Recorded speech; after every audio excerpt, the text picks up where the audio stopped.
હું ઘણી વાર કહું છું, આ ઝૂકેગા તો હમણાં આવ્યું પુષ્પા.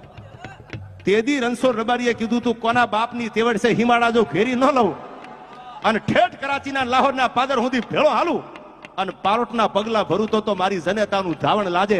આપણી આર્મીને છુપા રસ્તાની ખબર નહોતી કે પાકિસ્તાન ક્યાંથી હુમલો કરે વિક્રમભાઈ, અને તેથી આપણી આર્મીની આગળ 2 ડગલા હાલી અને રણછોડ રબારીએ ડગલા સડપ દીધા. કારણ કે પાકિસ્તાનમાં લાહોર કરાચીમાં રહેલા હતા, ભાગલા પડ્યા એટલા બધું નોખું પડ્યું. ત્યારે અખંડ ભારત હતું અને તેથી કરાચીના જાપા સુધી હાલી અને જેથી વિજયના વાવટા ફરકાણા કરાચીની બજારમાં, તેથી આપણી આર્મીએ નક્કી કર્યું હતું, ભારતની આર્મીએ નક્કી કર્યું હતું કે જ્યારે રણછોડ પગીના ખોળિયામાંથી પ્રાણ નીકળે ભગવાન એને જાદુ જીવાડે. તેથી બોર્ડર ઉપર એનું ટેચ્યુ કરીને સલામ કરવી છે. તમારા જેવા યુવાનોની મર્દ પુરુષોની અમારે જરૂર છે.